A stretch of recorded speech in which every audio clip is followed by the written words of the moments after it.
Good morning, everyone. I think we're on day 3 now. We made it. This morning we are going to Shibuya, and I'm gonna use my almost father's bike. So now we're just waiting for our friends. So we finally came and hopped on the train, taking the train all the way down to Ikebukuro before we switch onto another line, taking us finally to Shibuya. And all I can say is I was just astonished by everything here. There's so many people, so many shops, arcades, restaurants, anything you could think of, you could find here on the streets in Shibuya. We even found a small, cute little Hello Kitty themed cafe, which we didn't eat at, but it did seem pretty cute, before going and exploring some of these inside shopping malls and areas. We were pretty lucky though at the time we came because we were able to witness at least a little bit of a live performance.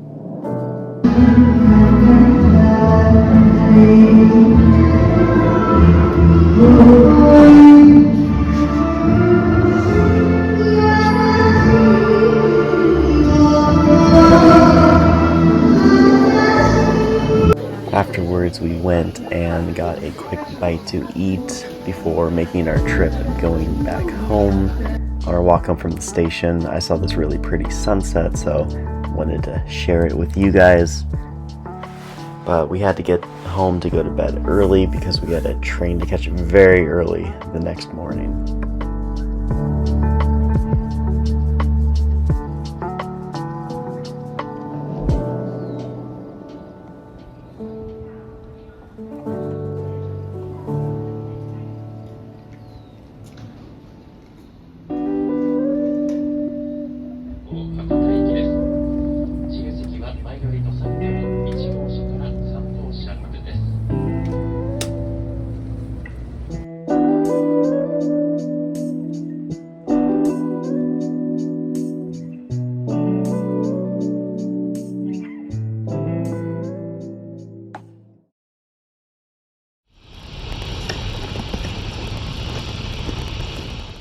I am standing here in Hiroshima at the Genbaku Dome, or the Hiroshima Peace Memorial for the atomic bomb that was dropped here on August 6, 1945.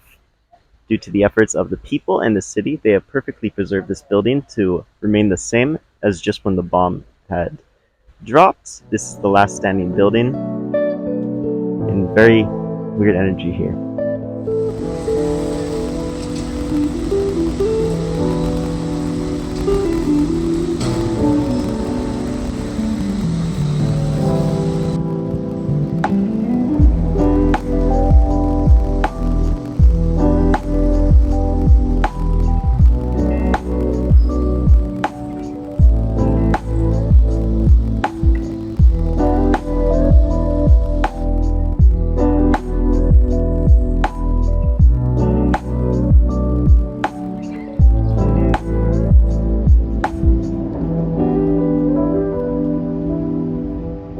After exploring the park for a little bit, we actually ended up going to the museum, and you can see a lot of the images of the destruction caused by the atomic bomb here, as well as that same building kind of before and after what it looked like.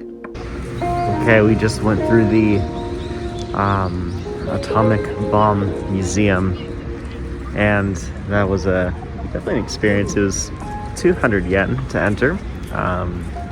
It's like $1.50 maybe, but I don't know, if you come here, definitely recommend it. It's one thing to learn about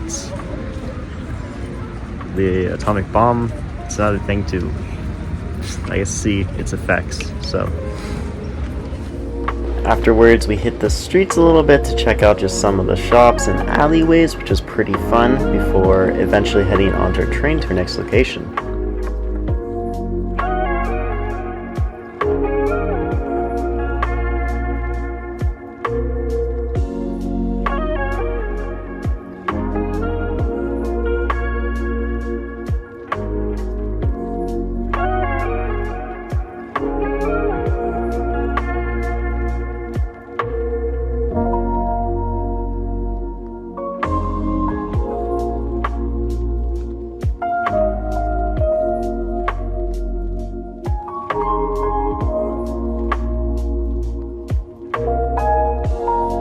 once in Miyajima, we had to wait for our ferry, which was going to take us over to the smaller island that housed Itsukushima Shrine and the surrounding little town area.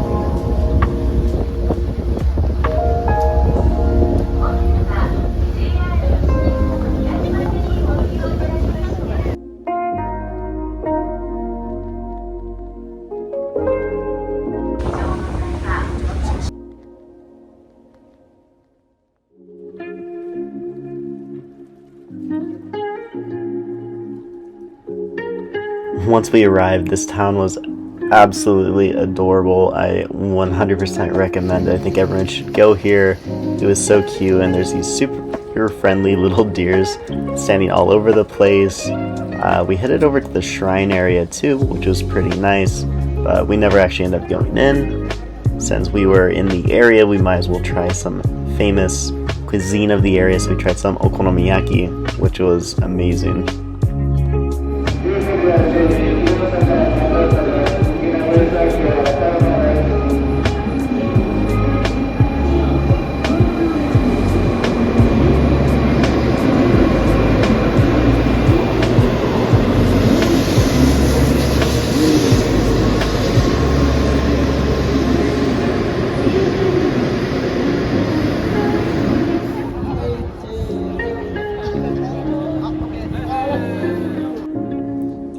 Just checked into a super nice hotel.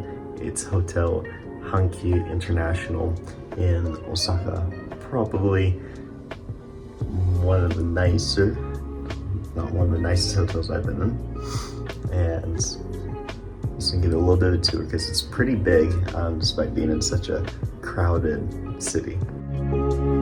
Coming into the bathroom here, of course, being Japan, they give you everything that you could possibly need, including these little amenity sets. They give us two, one for a guy and one for a girl. And I really think that these toilets are underrated. They're nice and warm to the touch, and definitely something we should be bringing back to the US if we can. The room itself was pretty basic, I'm not going to lie. The bed was pretty comfortable though. But nothing could have beat this view of the city from the 27th floor of this hotel.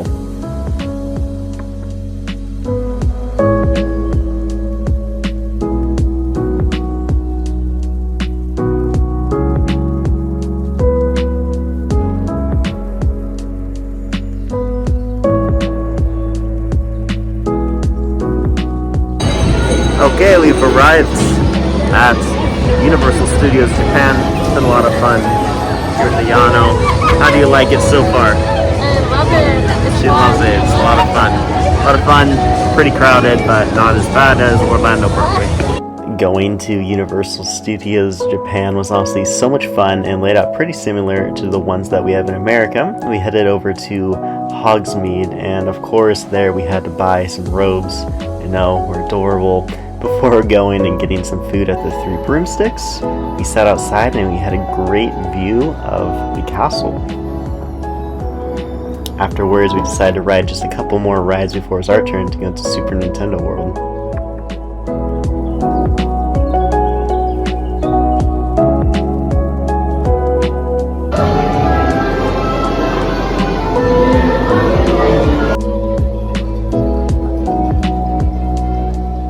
It was honestly so cool and such a trip being here. It really felt like you kind of stepped into a Mario game. Everything, and I mean everything, was Mario. The coins were all moving. The team just did a phenomenal job. Definitely recommend, if you come to Universal Studios Japan, to come to Super Mario World. I think they also have it in California too.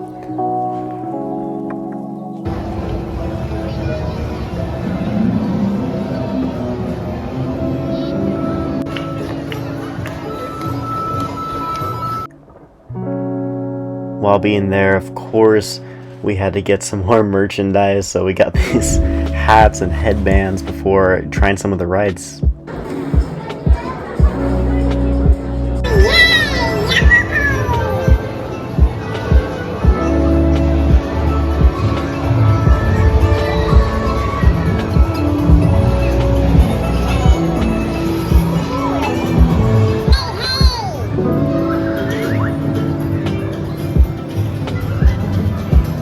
We got thirsty, so we tried some specialty drinks before stepping into Bowser's Castle to try real-life Mario Kart racing, which was such an awesome experience. I definitely recommend this if you get the opportunity to come. It was all augmented reality with a headset. Afterwards, we headed over to the City Walk to get some food.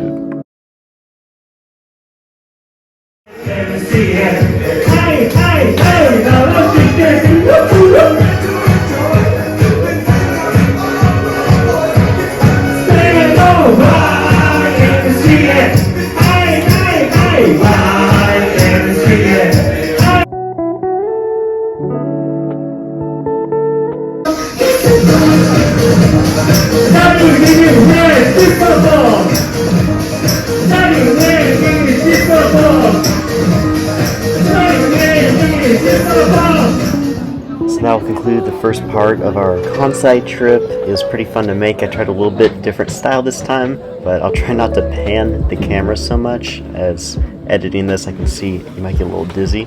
Anyways, I love you guys. Thanks for watching.